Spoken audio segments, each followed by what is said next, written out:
I'll go ahead and do that now. All right. So can you all hear me? I just want to be sure of that before I start. If anyone can talk about that in chat. We can hear you. Okay, awesome. All right, great. So let me just make sure that we don't have anyone who is waiting in the room or waiting to be admitted. Doesn't look like it. All right, keep on touching this and going back to my second slide. Well, thanks for being here for this Zoom workshop. It's going to be on APA Style, the new 7th edition. I probably shouldn't be calling it new anymore. It came out last fall, but I think a lot of people, especially journals and certain courses you might be taking, are still kind of transitioning from the 6th to the 7th edition. And there's not a whole lot of changes in terms of the citation style itself. I think some of the things that have changed actually make it sort of easier to use APA style. But there's been a whole new manual produced. So that has caused some differences in terms of like the writing style itself and how APA wants you to do things.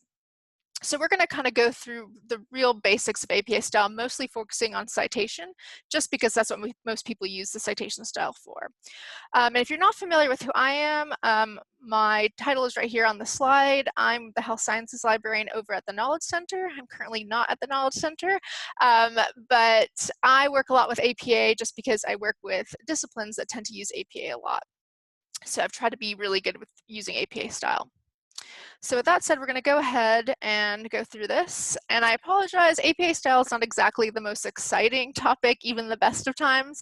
Normally I would have more hands-on activities, and they don't really translate well to this format. I do have one to start with though. So if we go on to the next slide, one thing I always like to do is show you a citation in APA style that is wrong. And this one came from PubMed, actually, from the PubMed automatic citation feature for an article. I've made some other mistakes to it.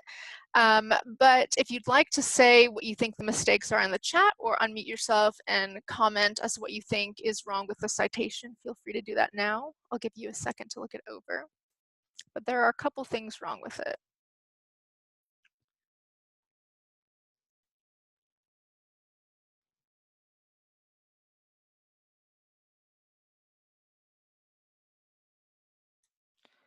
Let's see what people are saying.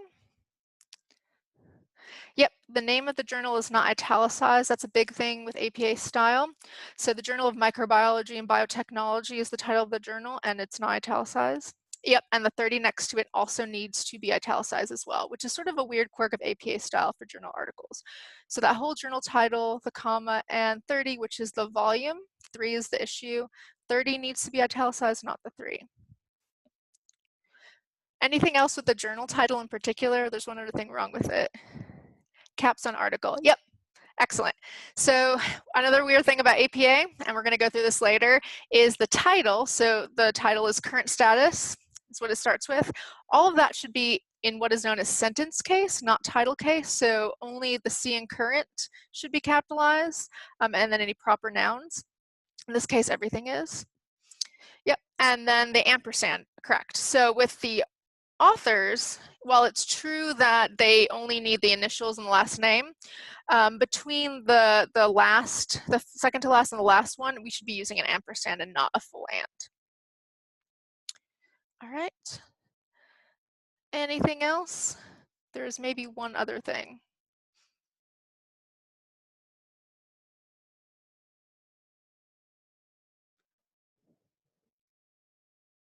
Okay, the last thing is the journal title should actually be the reverse of the article title. It should be capitalized using normal title case capitalization. So microbiology should be capitalized and biotechnology should too.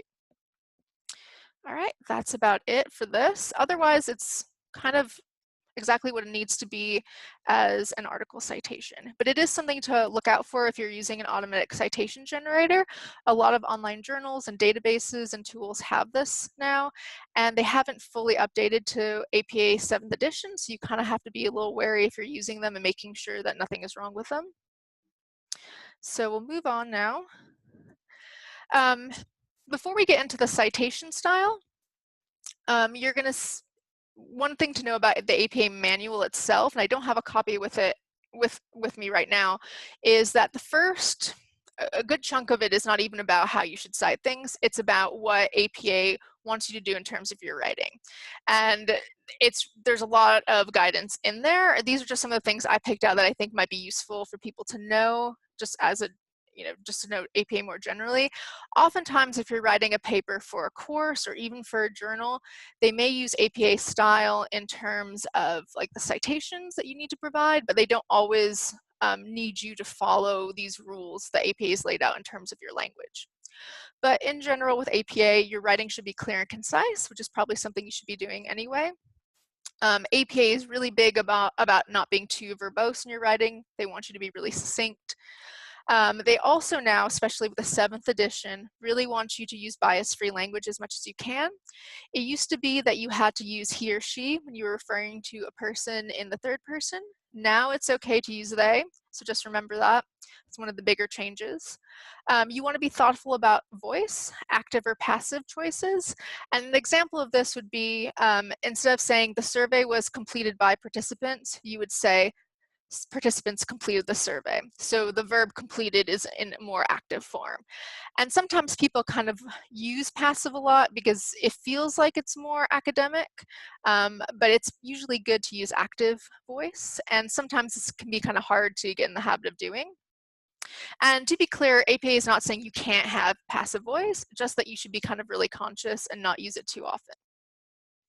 Another thing with APA is that it's okay to use a personal pronoun, so like I or we, if you're describing research that you've done or your opinion. In general, you're not supposed to use a personal pronoun if you're writing, say, a lit review and you're referring to other people's research, but it's not banned to use a personal pronoun if you want to. I always do say that if you're writing for a class, you should probably default to what your instructor wants you to use, and in terms of some of the stylistic elements like this. But if you are using traditional APA guidelines, these are kind of the things you would follow. Another thing the APA lays out is formatting, and they've kind of backed away from being too strict about this with the 7th edition. So some things are still around, like they prefer double-spaced whenever you can to use double-spaced formatting in your document. It used to be that they would say use Times New Roman. Now they basically say anything that's kind of like a standard accessible font. So Calibri, Arial, Times New Roman, that sort of thing. So these are often the defaults for a lot of word processing tools. 1-inch margins, which is the standard if you're using Word or Google Docs. And only one space after periods. This has been a thing of much debate, but the official rule is only one space now. And they do want you, if you're writing a traditional paper, to have a page header with an abbreviated title if your title is super long, and to have page numbers up at the top. Again, this is something that might be more important if you're following all the formatting guidelines for a paper, or if you're submitting to a journal that uses APA formatting. But there's a lot of formatting rules that they have that you can kind of go through if you have the manual, or you can find a lot of this online too if you need to.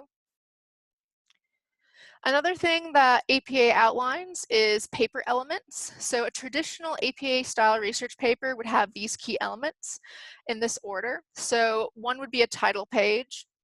And typically on a title page, you'd have the title of the work, the author, and the author's affiliation. So it's usually your title if you're submitting to a journal as a researcher at your institution, the author affiliation. If you're writing for a class, usually in that portion, you'd write like honors 455 or something. It's not always a requirement if you're writing for a class that you have like a title page and follow these rules. And in fact, with the new 7th edition, there's a separate example of a paper for students writing for a class versus someone who's submitting an article to a professional journal. So they do kind of change some of this. Typically, you'd have that on one page, and then you jump to the next page, and you'd have the abstract for your article on one page all by itself, so just about a paragraph summary. And usually, if you're submitting to a journal, it's here that under the paragraph abstract, you want to have some keywords associated with your topic. Then you would jump the next page, and this is where you would start just the article itself, the body of the text you're composing. And then after you finish writing your actual paper, you jump again to do another page break, and you would have the reference list, and you would refer to it as the reference list. And this, of course, like most reference lists, should be alphabetized by the author's last name.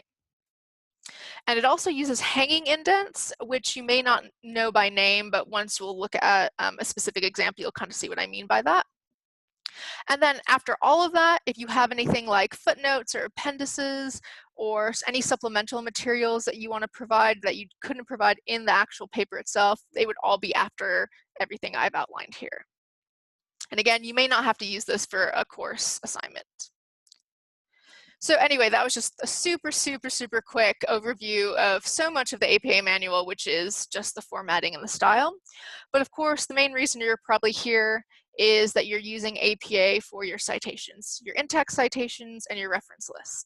So that's what we're going to focus most of our time on, and we're going to start with in-text citations. And these are all examples that come from either the APA manual itself or ones that I've constructed based on the manual. And a lot of this is similar to what you may have experienced if you're used to using the 6th edition. Some of this has changed though. I think it's become a little clearer.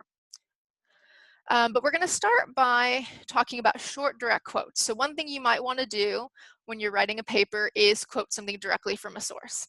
So actually putting quotations around it. And APA does make a distinction between short quotes and long quotes. And in general, you want to use short quotes over long quotes. And in fact, you don't want to use too many quotes, they say, just because you want to be paraphrasing most of the time. But if you do use a quote, there are two possible ways to cite it in text. One is referred to as the narrative way. The other is parenthetical.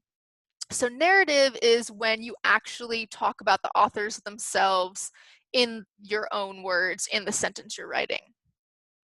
So you might say, according to these authors, and then do a quote.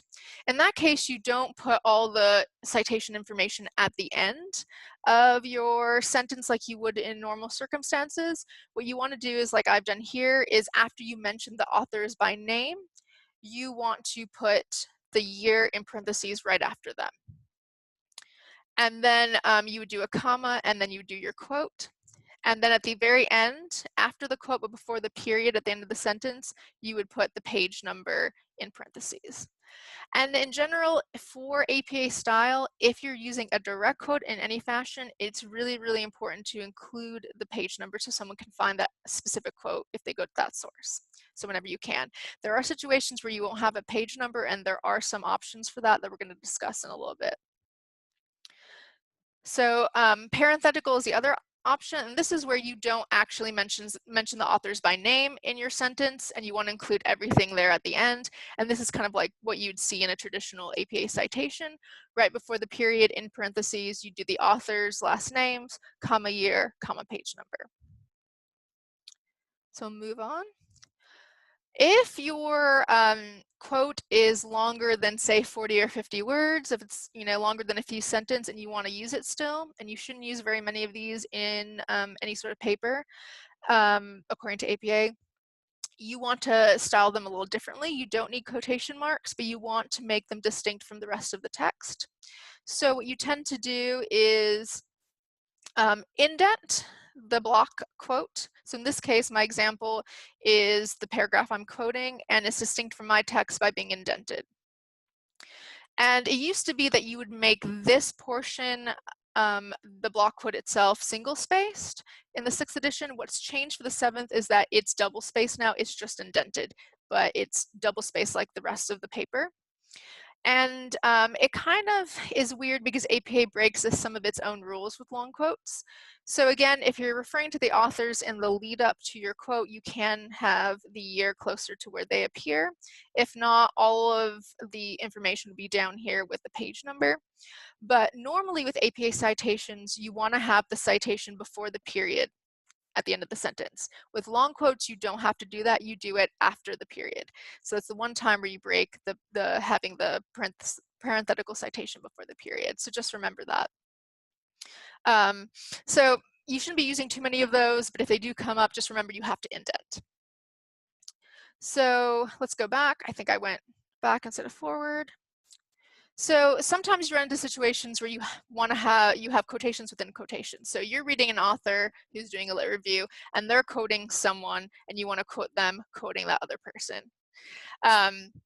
Doesn't happen very often, but if it does, you basically include both. And this is an example directly from the APA manual. So I say actors, and then I have this quote. And within that quote, I actually list the original source. So the author I'm reading is the author I'm citing at the end of the sentence.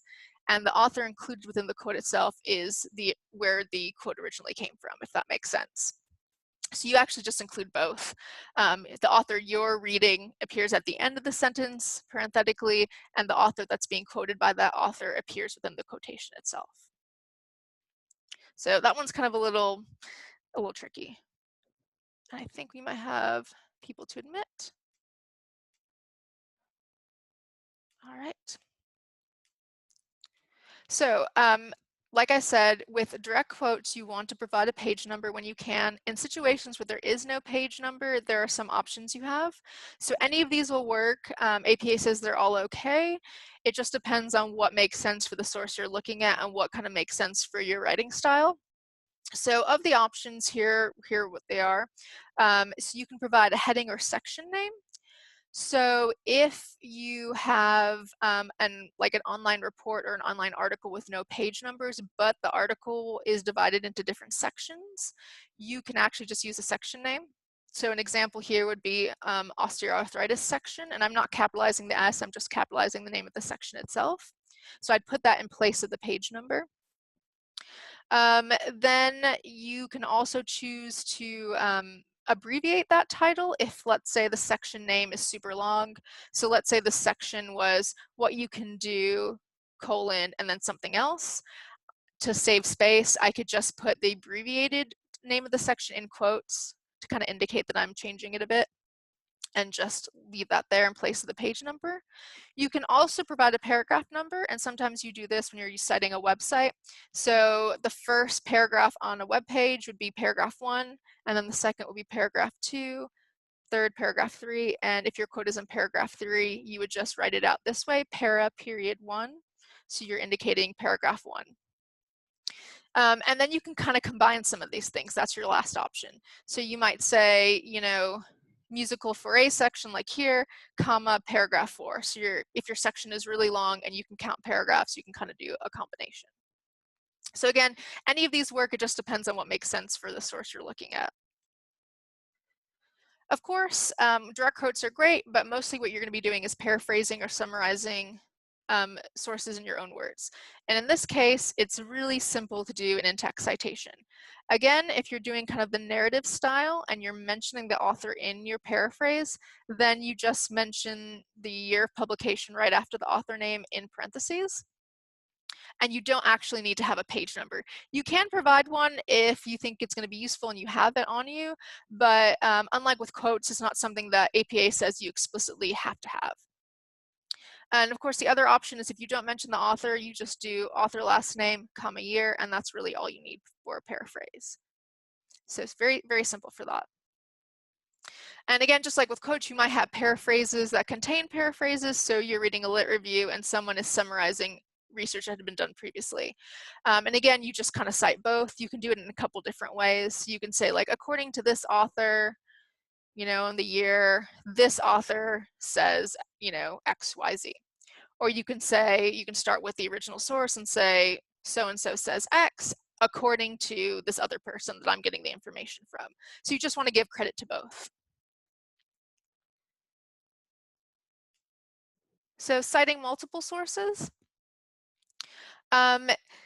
If you're citing multiple sources, you usually don't worry about the order if you're talking about it narratively. So if your paragraph depends on you citing one source before the other in order to make it flow correctly, then it's okay if they're not ordered in a particular way. If you're summarizing everything in a whole paragraph and you want to cite at the end a bunch of different sources, typically what you want to do is if there's no reason for you to cite them according to their relevance, you would default to citing them in alphabetical order. So I have an example here. You would just do what you would normally do. So author, last name, comma, year, and you would just separate all of the authors with semicolons, just like it is here. If, however, you're reading through these works and you feel that, some are more important to what you're doing than others, then you don't necessarily have to do them in alphabetical order. You could do it this way, where I have it here at the bottom. I can say these two authors are going to be at the top because they're the most important thing for the thing I was saying. And then I can do semicolon, see also, and list all the rest. So see also kind of lets me kind of put in a bunch of different authors there who may be less important to what I'm saying. If you run into authors who have published 2 articles in the same year and you're referring to both, you can give one the designation A and the other the designation B. Usually the one that was published first would be A and the one that came out later in the year B, but if you don't know that, just, you can designate them the way you need to. And in this case, if you're citing those 2 works, you would do author, last name, comma, year, comma, and then the 2, 2015A, 2015B. So one thing that's kind of tricky is what are known as personal communications. And so these are basically works that are in some way or another not something that a reader could actually go back to and figure out how you've used. So there are things like emails, or if you went to a live lecture that was never recorded and put online, if you got a letter, if you interviewed someone directly and there's not a transcript of it that's publicly available, then that's considered a personal communication. And they do have to be cited in text, but according to APA, they do not need to be cited in the reference list because no one is going to go to the end of the document and try to find those sources if they're not available publicly. So the way you cite things like emails and other personal communications is you kind of do them a little differently, but you don't need a lot of information. You just need the author, the person you're communicating with, and then you also need the date it happened. And you want to be specific. You want, like, if you received an email on February 12th, you put down February 12th, not just the year. And you do want to call it a personal communication. So I have 2 examples here. If I mention the person I received the communication from, I just say in parentheses after their name, personal communication, comma, this date. If I'm not mentioning them, then I just want to put their first initial, last name, comma, personal communication, and the date. And the reason you have the first initial here, I think it's because it's mimicking what you're doing with the rest of the authors in the reference list, but because you're not including this in the reference list, you kind of provide some additional information in text. But anytime that you have a source where there's not something you can point someone to, if it's something where you interacted with other people directly and you don't have like a public record of it, this is what you're going to do. So sometimes in text, you might mention things like websites and software. If you're not, if you're just mentioning them because you use them, like we created our survey using Qualtrics, or we use this software to do X as part of your research, it's not really a source you're getting information from, so you're not like referencing it in that way. So you don't need to include it in your reference list. Instead, you would just, after you mention it the first time in your actual text, in your actual article, you would in parentheses just put a link to that software or that website. So again, this is where you're not getting information from the website, you're just using it as part of your research. So you've noticed we've had different author examples as we've gone through these in-text citations. So the general format is last name, comma, year, but there's been some changes if you're familiar with APA 6 as to what to do if you have a lot of authors. So now, if you've got 2 authors, you just separate them with an ampersand. If you have 3 or more authors, you can start using et al. It used to be that you had to have 5 or more authors before you could do this, but now they're allowing it for 3 or more. So et al is the phrase you use to indicate there are more authors. And then of course in your reference list, you're going to list out all the authors in your final list. But I think that's made things a lot easier for people to have that, instead of having to list out so many people. Now, of course, there might be situations where there's no author. So, like a website where you can't really identify anyone, or you find, I guess, a mysterious report online and there's no author listed. There are some guidelines for this in the new APA. So there are a couple options. You can use the title in place of the author in your in-text citation.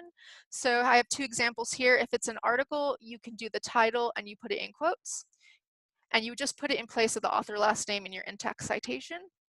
If it's a book, instead of using quotes, you would just put it in italics. So Coffee Talk, 2016. Oftentimes, if you're using a website as a source, even though there may not be an individual author, you might have a group author. So the group that runs the website that you're looking at, you would cite them as the author. So if I went to the APA's website, I could cite them as the author, even if there's not an individual author listed on that page. Same thing with like government reports. If you're getting a report from the CDC, there may not be an individual author. You can cite the CDC itself as the author. And in that case, if they have a common abbreviation, the first time you mention them in text, you would list out their full name and then in brackets say like the abbreviation, APA in this case. And then once you've done that the first time, the rest of the time in your document, you don't have to always be putting their full name. You can just use APA, their common abbreviation. Okay, so that is just in-text citation. I know there's a lot of information there, but all of that is stuff that is in the APA manual if you have access to it. So it's things that you can look up, but in general, I thought those were the kind of the more important things to know about in-text citation, particularly things to do with the no author and how to do the author names. Does anyone have any questions at this point about anything with in-text citation?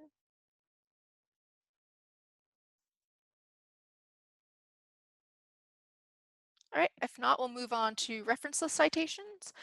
And this is going to be filled with a lot of different examples just because so many different types of sources have to be cited according to APA in different ways. So we're going to go through kind of the most common ones I think you might encounter. And some of these are very similar to what they were like in APA 6th edition. Some of them are a bit different. So again, this was our bad example at the beginning. Probably the thing you're going to be citing a lot is article in a journal. And this hasn't changed too much from APA 6th edition. The big thing is I would say the DOI.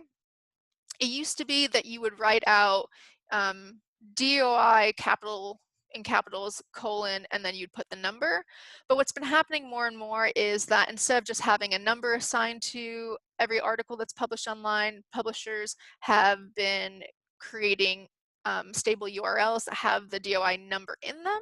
So if you ever are looking at an article online and you see a URL that has doi.org and a number in it, that's where you're going to use. I think we have a chat, so let's take a look.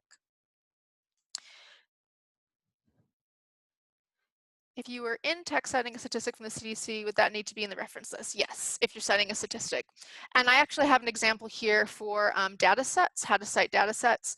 You would just do CDC in the year for the in-text citation, but there is an example of how to cite like statistics and data sets if it's not like in an article that you can cite. So going back to the DOI thing, most newer articles are going to have a DOI. And instead of having the number, you're going to just put the hyperlink here just at the end of your citation. If you come across an article that does not have a DOI or does not have a URL that's open to anyone, you would treat it just like a print journal. You wouldn't have any like link at all. It's okay to just have the information here at the top. The idea is that if, like, let's say you're accessing an article that we have access to at UNR because we subscribe to a particular journal or database, but there's a paywall, you don't want to have the link going to that because someone else reading your article being published in a journal, they might not have access to that same database or journal. So in that case, the URL is sort of useless. So you're only including a doi.org URL because that should be pretty stable. Or if you have a freely accessible article, if you have a stable URL for that, you can include it. Otherwise, what you need is what you see up here, the authors with the ampersand in between them. And APA is interesting in that it doesn't use full names for the first and middle names, you just provide initials. You want to have the year followed by a period. And then the other weird thing about APA is the capitalization. So article titles are in sentence case, and you can see here just the C in collaboration is capitalized. And then, but for the actual journal article, you do want to have it italicized and capitalized normally. And just like with our first example, you see here we've got 40 and 6. 40 is the volume, 6 is the issue number, and then 18 to 21 is the page numbers. And that's the information you need. Most of this should be on the PDF of an article that you find, either at the top or in the footer. If not, you can leave some of this information out. If you only have the volume, you could just have the 40 by itself.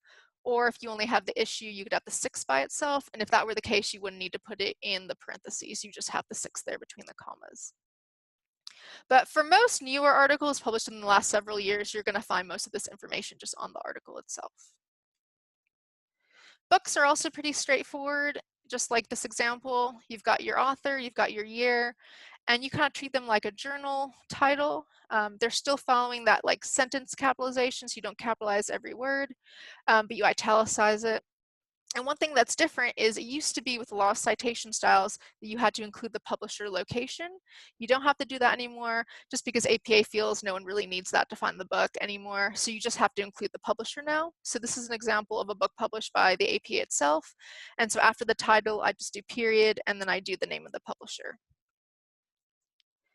If you have an ebook, pretty much the same exact sort of format. The only difference is that if you have a DOI or a URL, again, one that's open that a lot of people could access, you would include it here. If it's behind a paywall in like a database, you don't have to include the URL, you would just treat it like a print book. But if, in this case, this isn't a freely available book, so I am including the citation link here. So one sort of source that I find kind of difficult to remember how to cite an APA is chapter and edited book. So in a situation, and this kind of happens with a lot of academic texts, where you have editors who've created a book, and then each chapter is written by a contributor, like a different author. So in that case, you have to provide credit to both the author of the chapter you're citing from, and then of course the editors. And this is one I have to look up a lot, but you'll see here it's like last name, comma, initials again, year, and then this is the title of the chapter. We're treating it the same way we would treat an article. And then after you list the chapter name, you're going to use this phrase where you say in, and you list the editors with eds in parentheses right after their names, comma, and then you do the title of the book. And you would cite it just like you would cite the title of a book if you're citing the book by itself. And then you want to include the page numbers for where the chapter is situated in the book. And again, you just need the publisher. So kind of similar, but it's just that weird phrase with the editors that you need to include. So article in an online newspaper. This is where APA 7th is going to start changing.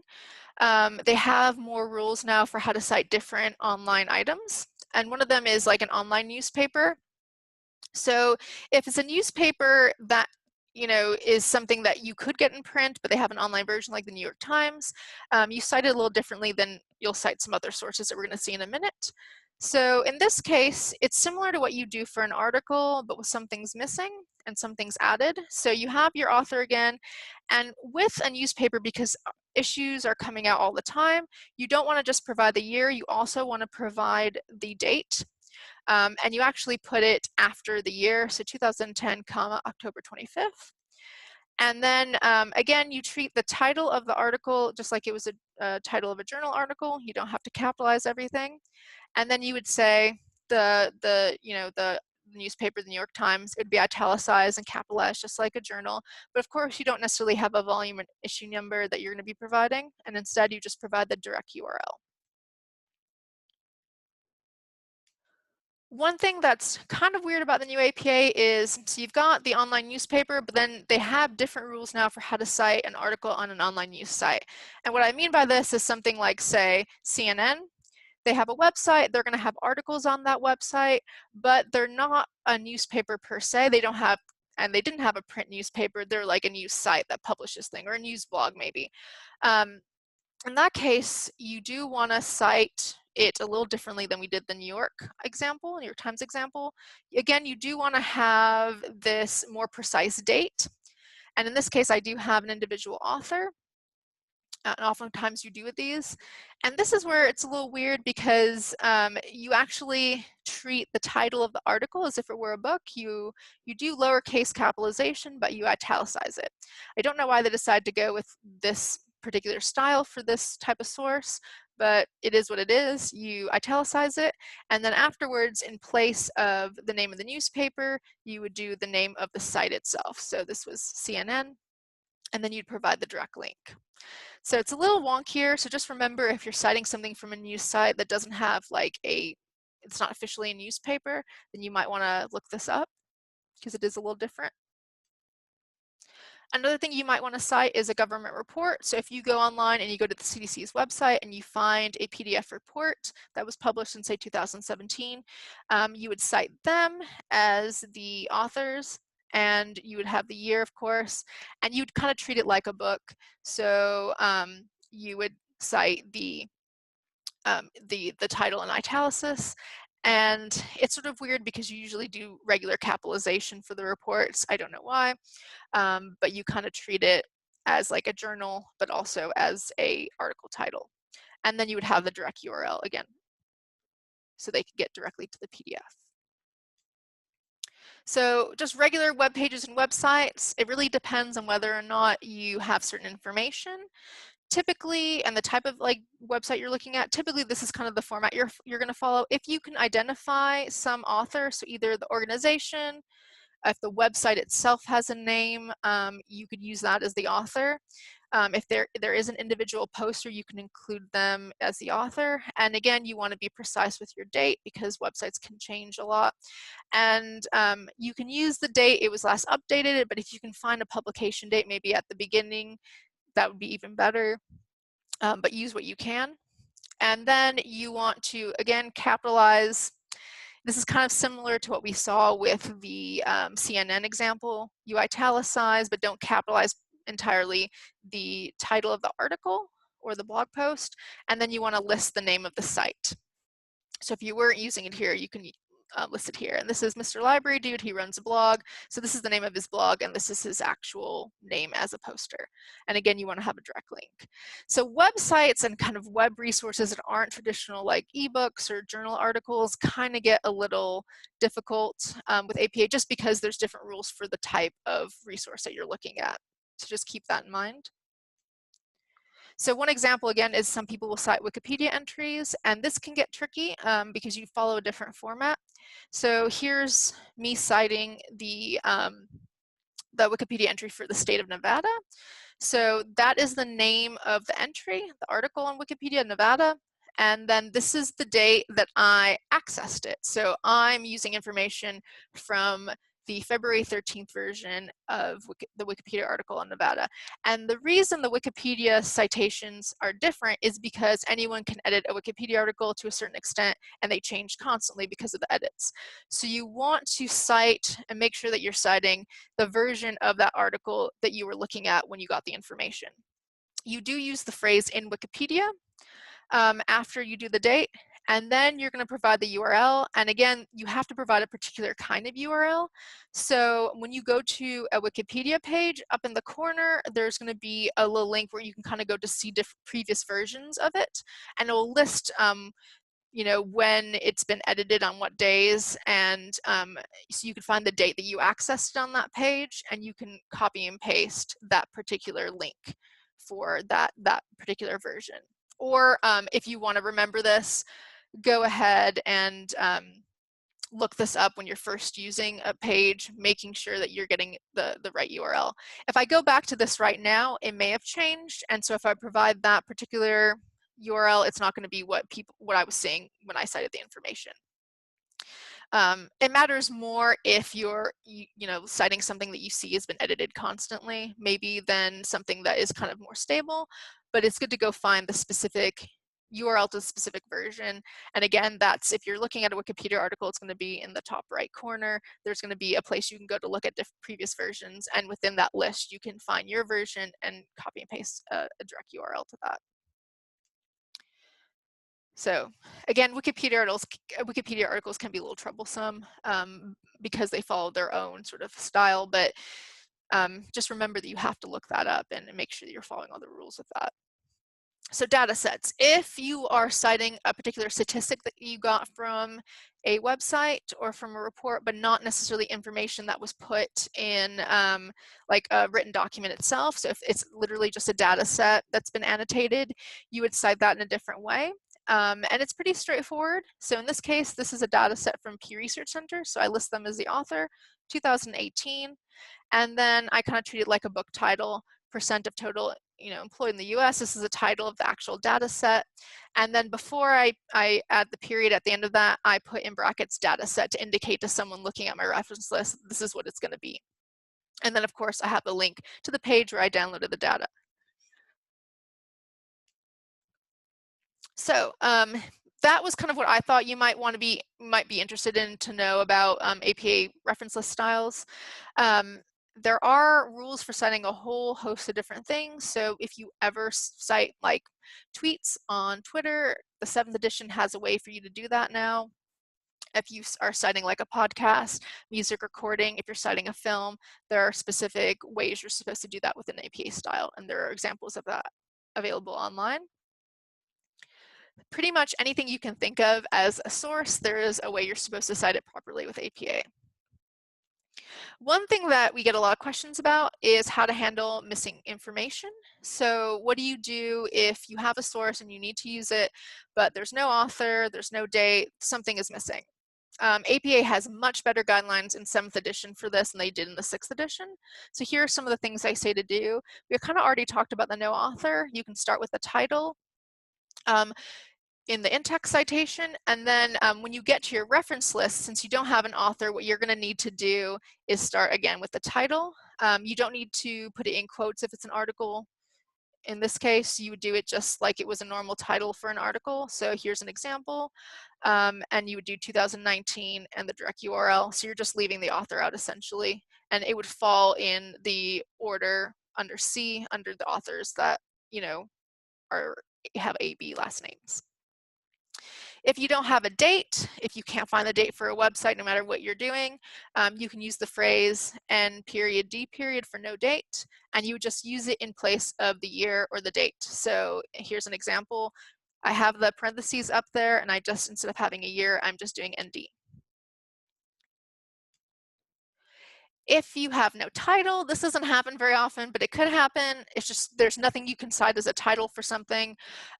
What APA says now that you can do is just give a brief description of what the source is in brackets. So this is going to be a description that you're going to have to come up with yourself. I'd keep it pretty short, but as best you can describe what it is. So ideally, if someone were to click on this like fake URL, they get taken to a page and they'd have some idea of what they're going to be looking at based on your description.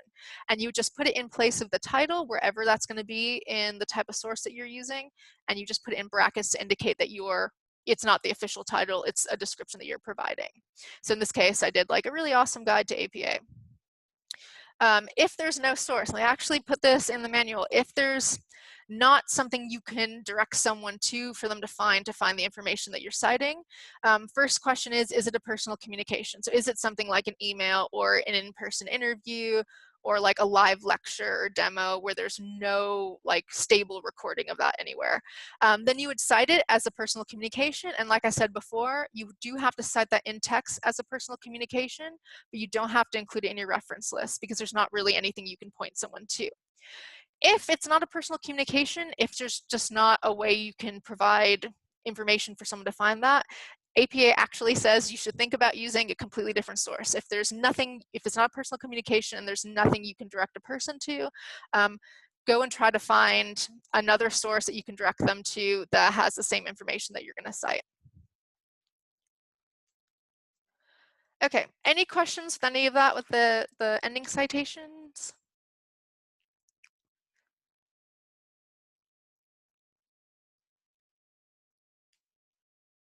I'll put up the chat box.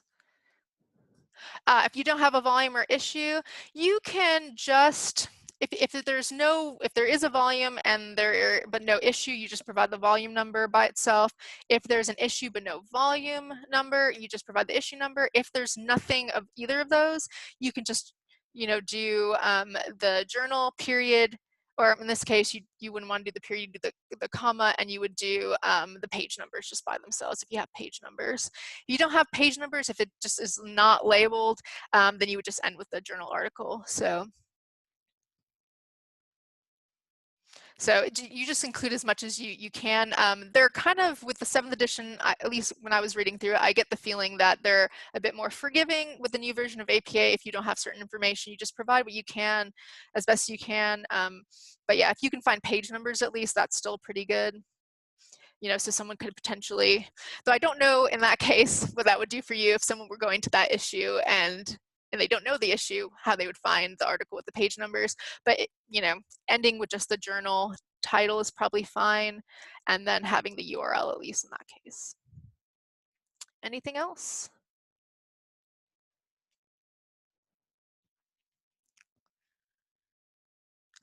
Yeah, for that, every example I've looked at, they have the full name of the month. So I think that's what they're going with now. So I would just leave it as that.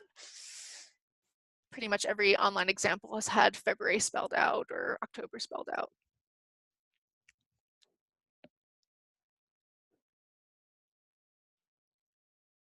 Any other questions?